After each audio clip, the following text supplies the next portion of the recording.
Pak Ganjar, apakah sudah bergabung? Sudah, Mas Dhani pakai jas baru, ya kan? Keren banget. Aku pikir mau kondangan atau mau siaran itu? Ini dulu waktu masih siaran, waktu masih kempes pipi saya, Pak. Oke. Saya siaran berita dulu. Berarti ini karena ini, Mas Dhani, ada lambang-lambang kemakmuran, jadi agak bengkak-bengkak dikit gitu ya.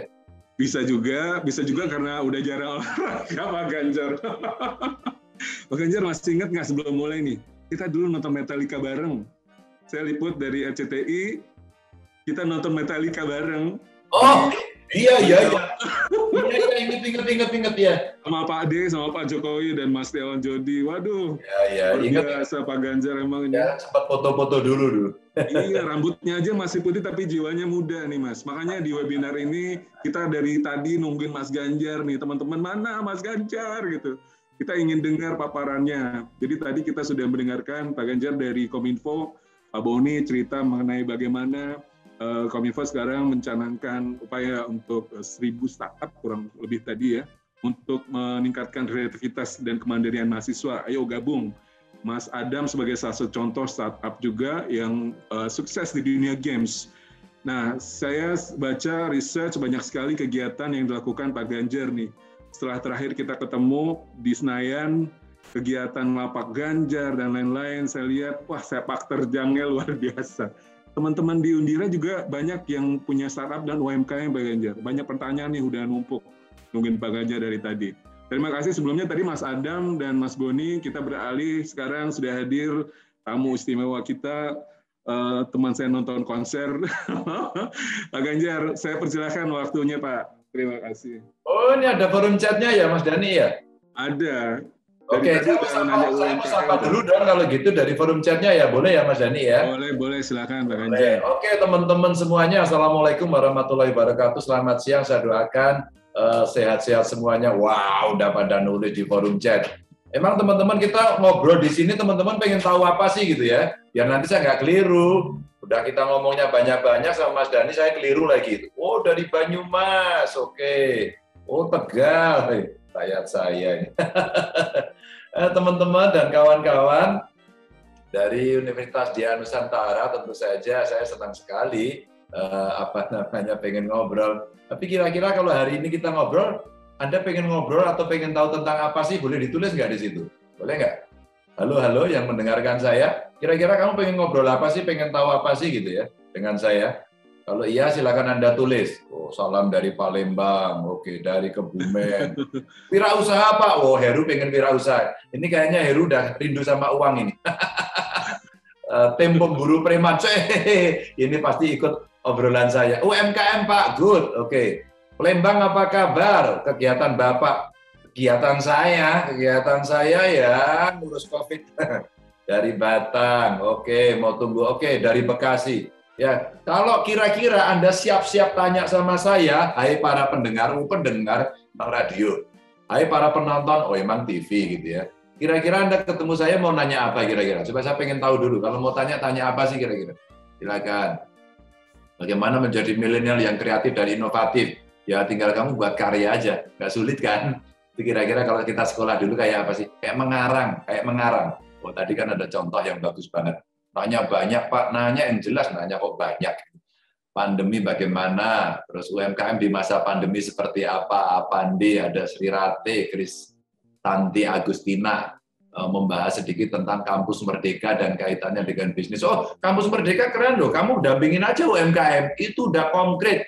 UMKM itu ntar persoalannya adalah marketingnya bagaimana, akses modalnya bagaimana, terus produknya dia bisa dijual nggak ya di pasar. Bagaimana ngetes di marketing, di pasarnya. Oh, itu. UNTT. Cara menjadi orang sukses. Ya ilah, siapa ini? Jangan. Orang sukses itu seperti apa? Kayak Ganjar. Belum tentu sukses kayak apa, tergantung lihat. Mas Dhani, kayak apa? Belum tentu. Jadi dirimu sendiri. Oke, enggak sih? Dan ya, penilaian jangan sukses itu apa sih? Dunia, materi, tapi sombong, kamu bantu teman, ya sukanya bully, buat saya nggak sukses, stres itu orang gitu kira-kira. Jadi bikin yang asik ya. Di masa pandemi tadi apa itu? Bagaimana menjadi milenial, sharing cara tetap produktif di masa pandemi. Ita Ariyanti, di masa pandemi emang banyak orang yang kreatif banget. We're Genius itu ngarang lagunya di masa pandemi dan boom, lagunya Lati dan react-nya banyak sekali di YouTube. Jadi justru selagi pandemi, daripada kalian rebahan tiap hari, Anda baca buku, Anda lihat YouTube, Anda kemudian mengekspresikan talenta, itu baru. Dalam masa pandemi saat ini, pemerintah sangat memperhatikan para pelaku UMKM dengan cara dana pemberian bantuan sosial UMKM. Tidak terkecuali mahasiswa yang memiliki beasiswa UMKM. Namun masih banyak pelaku beasiswa UMKM yang bisnisnya berjalan tidak lancar dan akhirnya gulung tikar. Bukan karena kekurangan modal, tapi karena bisnisnya sepi. Diramein aja. Gimana cara ramein? Kamu harus cerewet. Di mana kamu cerewet? Di medsos, kira-kira gitu. Terus kemudian jika ada apa strategi pemerintah dalam menumbuhkan kreativitas dan semangat untuk para mahasiswa dan berwirausaha. Tadi kan narasumber pertamanya ya Mas ya, tadi sukses ya Mas Dandi ya. Itu kan startup ya. Startupnya apa sih tadi? Tadi games, Mas Adam, iya. Mas Adam itu bikin games. Games itu industri kreatif, nggak bisa dilawan. Saya pernah nanya nih sama orang tua. Ibu, anaknya besok pengen jadi apa, Bu? Tentara, polisi, dokter, kan biasanya gitu ya. Jadi gubernur, gitu, kita tawarin. Ternyata iya Pak, jadi PNS. Bu, nggak pengen Bu anaknya jadi YouTuber. YouTuber Pak Ganjar. Emang jadi YouTuber ngapain? Yang bayar siapa? Gitu. Baru kita kasih tahu. Itu Deddy Corbuzier itu jadi YouTuber. Atta Halilintar jadi YouTuber. Ibu tahu nggak pendapatannya dia? 10 miliar Bu sebulan. Oh iya kalau gitu mau. Ini kayaknya ibunya mata duitan deh. Gitu. Jadi proses kreatifnya teman-teman banyak yang nggak tahu. Masuk daerah Jawa Tengah apakah harus menggunakan SIKM? Enggak. Gitu. Kapan berkunjung ke Jawa Timur? Ntar, Pak Citan. Di masa pandemi gini ada nggak keringanan buat mahasiswa? Buat bayaran, Romli, kamu tanya sama rektornya, gimana cara personal branding yang tepat, Pak? Belajar, positioning-nya ada, kamu bikin yang kira-kira rakyat setuju, masyarakat setuju, dan pada saat itu harus ada tesnya. Tesnya itu untuk feedback. Gitu. Ini kan langsung tanya jawab begini, terus kemudian saya kapan paparan? Udah saya paparan aja deh. Teman-teman saya mau dongeng ya, nanti obrolan-obrolan itu mancing aja bahwa teman-teman ternyata punya kegelisahan di banyak hal. Nah, apakah cukup bisa menceritakan paparan saya ini? Nanti kita lihat sesuai apa enggak gitu ya. Kalau saya paparannya buruk, ya mohon maaf, saya memang bukan orang yang pinter soal ini. Saya pendongeng saja dari pengalaman yang ada. Jadi generasi milenial ini bisa sangat mandiri, dan bahkan jauh lebih kreatif dari semuanya. Pandemi ini justru kemudian membuka ruang-ruang kreatif yang dahsyat sekali. Problemnya yang belum ditemukan adalah apa talenta kita, apa kepintaran kita, apa kebisaan kita, bagaimana kemauan kita. Dan ini era society 5 bukan 4 ya, 0.0. Lanjut. Penduduk kita udah 270 juta fan lebih ya. Kamu mau masuk kelompok komposisi yang mana? Kalau kamu lahirnya di tahun 2013 ya dan seterusnya, kamu ada posisi di 10,88%. Ini post generasi Z ya. Generasi Z-nya itu lahir 97 sampai 2012 ya. Lah milenialnya itu 81 sampai 96. Jadi kadang-kadang generasi Z post Z mengatakan dirinya milenial, salah kelompok ya, salah kelompok. Karena ini akan dipengaruhi oleh banyak hal. Generasi X baby boomer ya. Itu adalah orang-orang yang jauh lebih dulu dari kita. Saya masuk dalam generasi X. Generasi X ya. Dan baby boomer yang lebih tua dari saya. Jadi ini kelompok-kelompoknya. Nah, masing-masing dipengaruhi oleh keadaan zamannya. Nah, generasi Z dan post generasi Z ini sebenarnya lebih banyak dipengaruhi oleh gadget dan teknologi digital. Maka kalau kamu nggak ikut di situ, kamu pasti ketinggalan. Lanjut. Terus kemudian ya ini dari baby boomer itu lahirnya ya 1944 sampai 64. Kira-kira usianya udah tua nih, 56, 76 gitu ya. Generasi X saya inilah usianya sampai ya hampir usia 55 tahun ya. Saya sih belum sampai ke sana, sorry ya. Saya sih 19 lebih dikit lah gitu. Generasi Y atau milenial tahun 80-an gitu ya, usianya kira-kira ya 26 sampai 40 dan Z-nya itu yang terakhir dan post Z ini Ya, kalau mahasiswa saya kira sudah post-it ya, karena dia di generasi yang usianya kira-kira ya 18, 19 gitu masuk kuliah. Lanjut. Terus kemudian, milenial tuh ngapain sih? Kalau saya membuat karakter ya, mereka eksploratif sebenarnya, karena banyak sekali pilihannya. Mulai memikirkan cicilan dan hari tua kelakuannya gitu ya. Punya idealisme yang cukup tinggi, biasanya inward looking, wah aku bisa, aku lakukan sendiri dan seterusnya. Isi timeline medsos dengan teman, biasanya ya suka-suka update-update lah kira-kira gitu. Senang nostalgia dengan masa lalu juga gitu, karena dia pernah merasa sukses sebelumnya dan banyak loh yang sukses masih muda, maka cerita masa lalunya dia ceritakan, saya dulu berjuang, saya sekarang hebat dan seterusnya. Dan generasi Z ini langsung mengambil keputusan sekarang, tas, lebih praktis. Kadang-kadang pragmatis juga. Dan tergoda cashback dan poin promo. Bener nggak sih ya? Bener nggak sih? Cashback, poin promo, free ongkir gitu. Bener-bener. Ide-idenya tapi baru dan kreatif banget. Dan kadang-kadang memang di luar kebiasaan out of the box gitu ya. Terus kemudian juga masih mengisi timeline medsos, ya mutualan, ya baru gitu ya, yang kenalan-kenalan baru. Terus kemudian dia cicat, ngobrol itu. Tapi banyak juga yang takut menghadapi masa depan. Ntar gimana Pak? Ntar bersaing Pak? Dan sebagainya. Padahal nggak juga loh, pada saat itulah kemudian kreativitas seperti Mas Adam tadi bisa mengambil peluang dengan sangat hebat. Lanjut. Nah, ini potensi pekerjaan yang akan lahir ya, teman-teman semuanya, pada tahun 2030, ini di era-era yang mulai sekarang sampai berikutnya itu era yang orang sebut sebagai bonus demografi.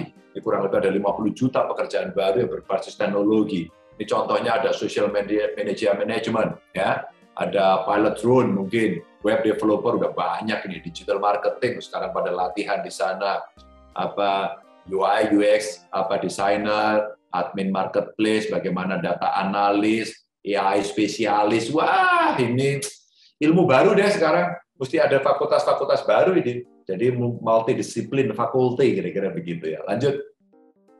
Nah inilah. Kalau saya boleh ceritakan kemudian majunya teknologi harus diiringi dengan kesiapan dan kemampuan masyarakat untuk mengelolanya. Kita mesti siap. Kalau industri 4.0 ini ada revolusinya begitu ya. Ini ada transformasi digital, AI, IoT gitu ya. Kalau 1.0 awal-awal industri, 2.0 industri berat, kimia, biasanya ini pencemarannya agak banyak. 3.0 itu ada komputer, internet ya, mulailah kemudian orang menggunakan teknologi. Tapi hari ini fully teknologi, hati-hati ini. Nah masyarakatnya, society 1.0 ini 1.0 ini masih berburu dulu ya. Terus kemudian 2.0 agraris, terus kemudian 3.0 industri, terus 4.0 itu informasi, dan hari ini masuk pada super pintar, artificial intelligence. Dan gelombang ini pernah dikatakan oleh Alvin Toffler dulu. Jadi gelombang peradaban begitu ya. Mulai dari berburu, agraria, industri informasi, sampai super pintar gitu ya. Dan dulu itu mulai ditemukannya api, ditemukannya roda, ditemukannya bank, itu terjadi situasi yang turbulence, luar biasa. Dan sekarang ditemukan teknologi informasi, nggak turbulen lagi. Udah muternya kemana-mana, nggak karuan. Jadi artinya, tiba-tiba ada sekian profesi hilang dan banyak profesi baru masuk. Saya nggak kepikiran tuh orang bisa ngapain ya produksi game. Ternyata industrinya bro luar biasa. Ada nggak yang pernah ngitung? Ada nggak berapa sekarang kekayaan pemilik Zoom ini? Ada nggak? Kenapa kita nggak buat sendiri coba? Kenapa kemudian lebih hebat daripada Google Meet umpama gitu? Itu menangkap sebuah peluang dan menjadi bisnis baru yang dahsyat. Lanjut. Terus kemudian, nah inilah saya kemudian ngobrol-ngobrol tadi, UMKM bagaimana bertahan? Saya kumpulin anak-anak muda. Ya saya yang masih konsisten dengan rambut putih, kelihatan kan dia di foto.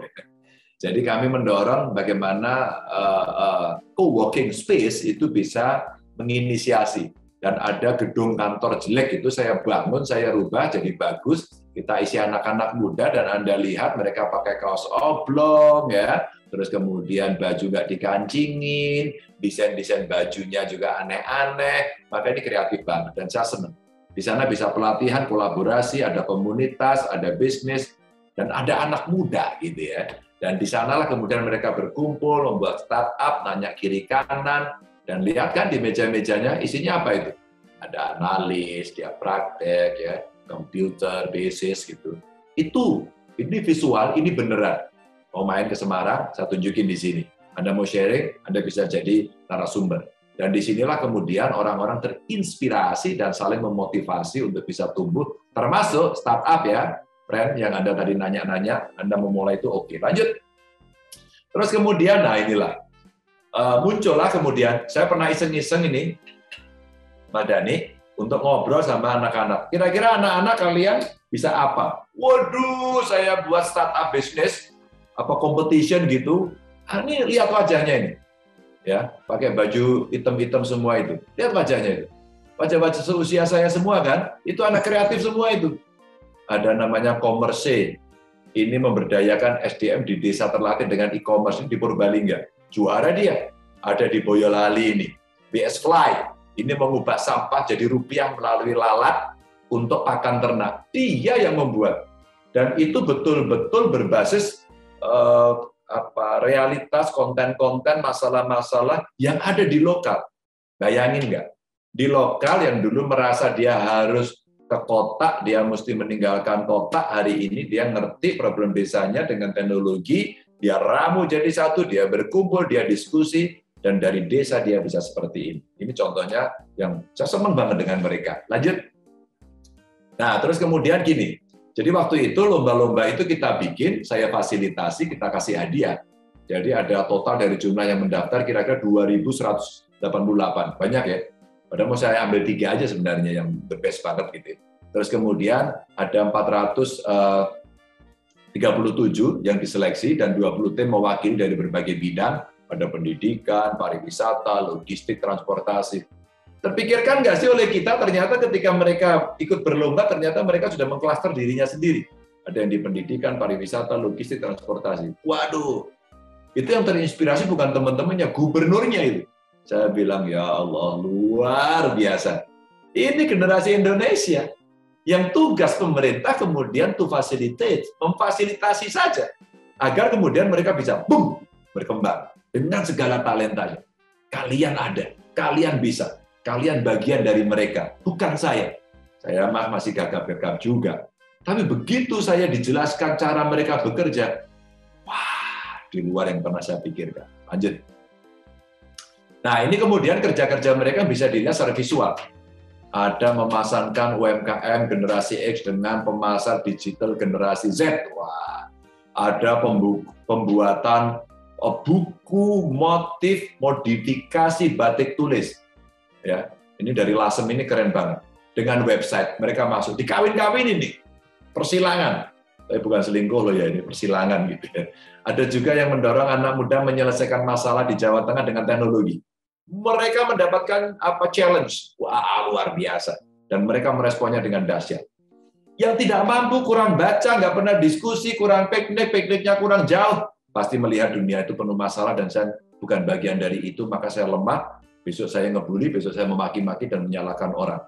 Tapi buat mereka yang sering diskusi, sharing, kolaborasi, mereka menangkap, ini peluang saya. Saya bisa kerjakan itu. Ya, ini contoh-contoh saja.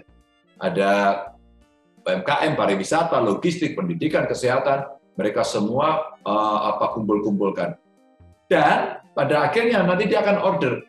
Pada titik ini saya lemah, maka saya butuh pelatihan, saya butuh pendampingan, saya butuh pengembangan, development ya. Dan kemudian muncul beberapa membuat fashion, itu contoh yang paling kanan. Jadi ada fashion ready to wear, mereka kemudian membuat hal yang seperti itu. Dan saya senang banget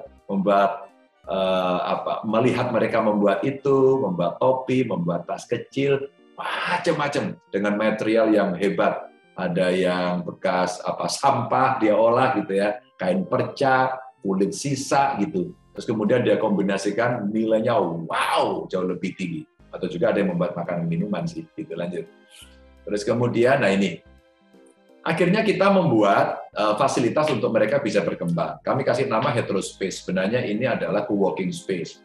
Lumayan sudah ada 19.247 peserta ya, dan pernah kita lakukan pelatihan sudah sampai 324 kali, dan program yang telah dilaksanakan ini program UMKM yang layak seperti apa? Wah, dinilai oleh teman-teman pakarnya, pengalaman yang punya pengalaman kita dudukkan di sana untuk menilai. Ada program Hetero for Startup. Maka tadi ada yang mau nanya ya, bagaimana Pak kalau kamu masih baru? Tanya dong ke sana. Tanya gubernurnya nggak ngerti gitu. Saya fasilitasi aja kamu ke sana. Ada program magang UMKM bersama vokasi magang. Kenapa? Biar dia tahu, dia bisa mendalami. Jadi dia bisa mendapatkan soul-nya kalau berbisnis seperti apa. Ada rasanya, tidak hanya sekedar teknis, tidak hanya sekedar teknokratis gitu ya. Ada kondisi media sosial seperti apa, Anda mau jualan di mana, medsosnya seperti apa, Anda mesti ngomong apa, fotonya seperti apa. Latihan dong motret, ya itu penting. Pencahayaan dong, kira-kira aplikasi apa yang bisa dipakai untuk katakan membuat edit-edit yang itu bisa menarik gitu. Atau barangkali ya partnership dengan beberapa kampus yang ini kita libatkan agar kemudian tidak menjadi menara gading dan bertemu. Termasuk Universitas Dian Nusantara saya kira bisa membuka ini dan itu keren dan saya aku yakin pasti di sini itu sudah terjadi. Lanjut. Terus kemudian ada beberapa PR ya, permasalahan yang kita coba himpun ya, dari digitalisasi ini perlu modernisasi industri, marketing online tadi saya ceritakan, pembayaran non tunai gitu ya, sehingga UMKM itu merasa nyaman dan dia mesti mengerti bahwa dia harus pindah pada dunia baru. Kurangnya pengetahuan maka kita ajari mereka dengan teknologi informasi, kita hadirkan mereka yang punya pengalaman dan sudah praktek. Dan kesulitan menjalankan bisnis kita ajari ini keterampilan yang mereka mesti bisa mengelola sendiri sehingga lebih mandiri, dan beberapa area di Jawa Tengah yang belum terintegrasi dengan platform transportasi online umpama gitu ya, sistem online ya kita coba fasilitasi, kita ajaklah umpama perusahaan-perusahaan telekomunikasi agar mereka bisa masuk. Kurang pendampingan kita cariin mahasiswa KKN, mereka punya pengalaman dan seterusnya. Kurang pengetahuan kita ajarin, kurang pendampingan kita carikan, termasuk dalam akses permodalan lanjut. Bapak Ibu teman-teman, saya mau berhenti di sini agar kemudian yang sepintas ini memancing agar ada keresahan di antara semua yang ikut webinar. Kalau resah pasti Anda bertanya dong, paling-paling akan dibayang-bayangkan kalau itu saya kira-kira bagaimana. Itu kira-kira Mas Dhani, mudah-mudahan menginspirasi. Siap, Pak Ganjar. Ya, teman-teman dari tadi nih, pertanyaan udah banyak banget. Saya memberikan kesempatan nih ke attendees untuk kalau mau ini menyampaikan langsung, silahkan Marwiyati, Ivan, Nurul Inayah yang udah raise hand silahkan. Siti Asyatun juga boleh. Silakan. Oke, langsung. Ya. Siapa dulu nih? Yuk, silakan yuk. Udah dibuka tuh. Sambil juga Open cam coba. Marwiyati sudah raise hand tuh. Oh belum, coba minta galeri.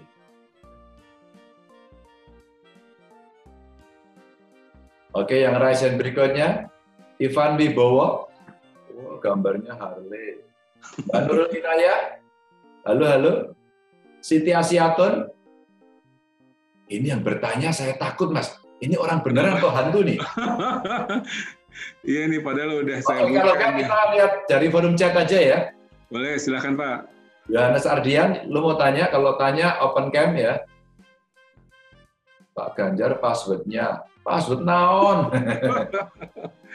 Bagaimana berinvestasi bagi kaum milenial agar tetap cuan di tengah pandemi meski di rumah saja? Saiful Maulana, saya tidak pintar ini. Kamu bisa konsultasi, ada di Google, ada di YouTube, tapi kalau kamu bertanya, sebenarnya banyak kok tempat-tempat di setiap kota-kota itu yang punya semacam co-working space itu tadi, ya. Terus kemudian Anda bisa bicara. Tapi kalau mau investasi sih ada banyak sekarang. Investasi dulu orang beli tanah. Kalian nggak punya kan, kalau beli tanah pasti mahal ya.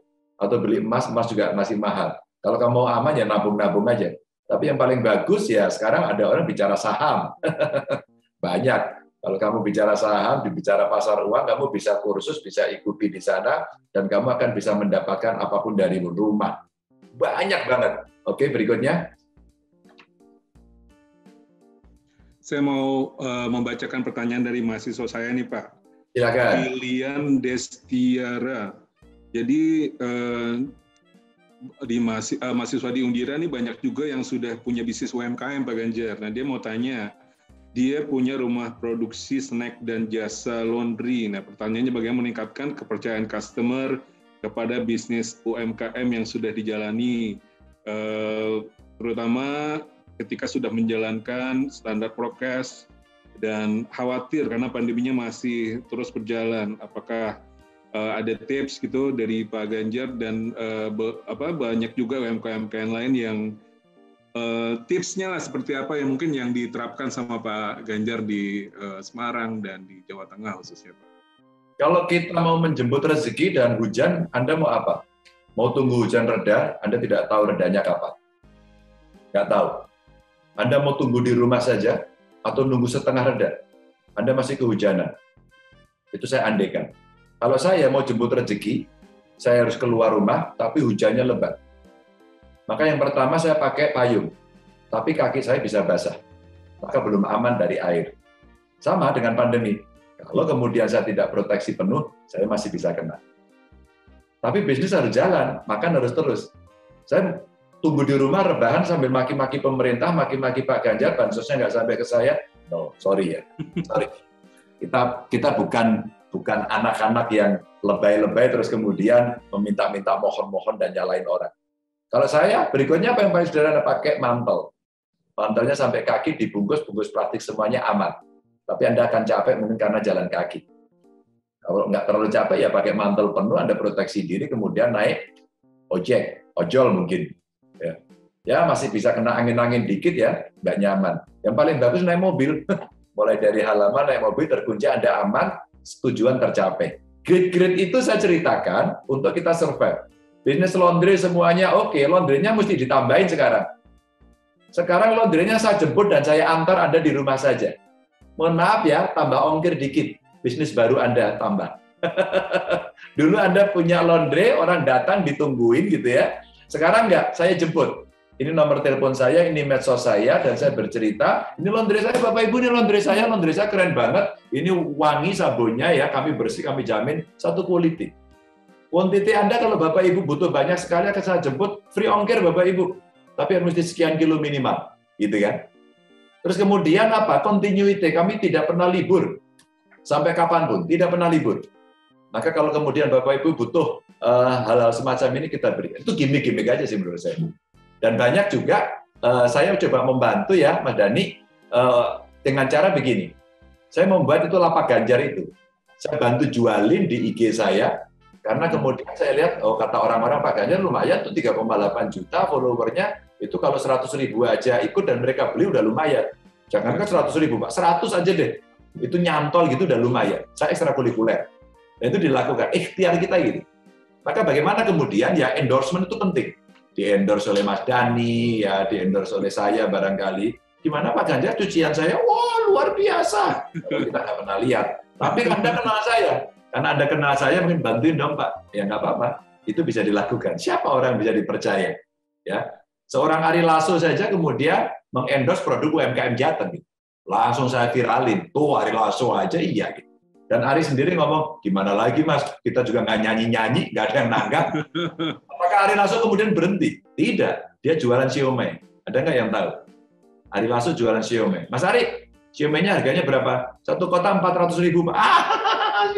Siomaynya 400.000. Emang laku jualan gitu? Ada caranya. Gimana? Saya jual ke teman-teman. Bayarnya ntar nggak apa-apa. Tapi 400.000. Dia antri. Saya jamin kualitasnya enak. Dan waktu masak ditunjukin. Teman-teman, show-show ini penting untuk meyakinkan customer bahwa kemudian itu bisa jalan. Ya tentu tidak semudah yang saya omongkan. Ada riset-risetnya, ada uji coba pasarnya, begitu ya. Ada tes-tesnya. Dan kadang-kadang kita mesti dinilai oleh orang lain. Gitu Mas Dhani. Mantap Pak Ganjar. Masih ada waktu nggak? Timnya udah ngabarin saya kayaknya udah mau ada acara lagi ya. Satu lagi kalau mau ada silakan. Ya, tadi kayaknya udah terjawab juga ya. Ya silakan. Agus Sudian. Wah, nomor Indo mahasiswa ini. Mahasiswa Mas Dhani. Iya. Kepala rumah terkadang dari kegiatan saya sering berbenturan apakah ada perhatian dan atau pelatihan khusus pemerintah yang ditawarkan pada orang-orang seperti saya untuk meningkatkan kreativitas dan kinerja dalam ber-UMKM. Ini mahasiswa Undira yang memiliki usaha dan bekerja sebagai karyawan yang sekaligus kepala rumah tangga. Banyak. Cuma maaf ya, Mas Agus Sudian, pemerintah tidak akan mencari Anda. Di mana ya Agus Sudian itu? Dia kondisi keluarganya seperti apa? Saya jamin pemerintah nggak akan datang. Tapi pemerintah membuat program ini setelah melakukan riset macam-macam, Anda jemput itu. Anda jemput. Nah, kalau di Jawa Tengah itu, Anda datang ke Heterospace, tempatnya di sini. Atau ikuti aja, follow akun-akun dinas-dinas di Jawa Tengah. Atau kalau nggak ngobrol dengan saya, DM di IG saya, dan sebagainya. Itu biasanya di Jawa Tengah seperti itu. Sehingga nanti kita arahkan, bro, datang ke sana ya. Saya butuh modal, Pak. Oke, kira-kira bisnis seperti apa? Ini ada bank. Kamu mau kredit yang KUR, kredit yang konvensional, atau ada kredit milenial. Ini suku bunganya rendah banget, 2%. Setahun. Setahun. Tapi kami butuh banyak, Pak. Nggak usah banyak-banyak dulu, ntar nggak bisa balikin. Maka skala bisnisnya mesti disiapin. Sehingga Mas Agus Sudian ini ada banyak sekali, tinggal Anda memang harus pikniknya lebih jauh. Lebih sering piknik, itu penting. Pikniknya kalau jauh-jauh ntar ditangkap Satpol PP, Pak, kan masih PPKM. Piknikmu menggunakan digital. Kamu hanya butuh bertanya pada temannya Mas Dhani yang namanya Mbak Google, itu aja. Hanya butuh bertanya itu. Nanti kamu akan tahu karena informasi itu free, gampang, cepat, hanya butuh mau dan tahu. Kalau kamu mau, kamu tahu caranya, maka pada saat itu kamu bisa mencari. Sama, saya mau pergi ke Jakarta, ya, dari Bekasi. Saya pengen ke Monas. Tapi saya belum pernah ke sana, saya nggak tahu, saya diem aja. Maka, loh, kok nggak ada orang bantu saya mau ke Monas? Siapa lu? Gitu kan? Ya enggak dong. Tapi saya tanya Google, terus ke Google Map-nya nunjukin, oh saya tahu. Tahu pertama adalah tahu mengoperasikan Google bertanya. Tahu kedua, keluar hasilnya, ada jalan menuju ke sana. Untuk menuju ke sana, kamu tinggal pilih dari Bekasi, jalan kaki boleh, yang naik sepeda nggak apa-apa, ojol nggak apa-apa, bis nggak apa-apa, pilihannya macam-macam.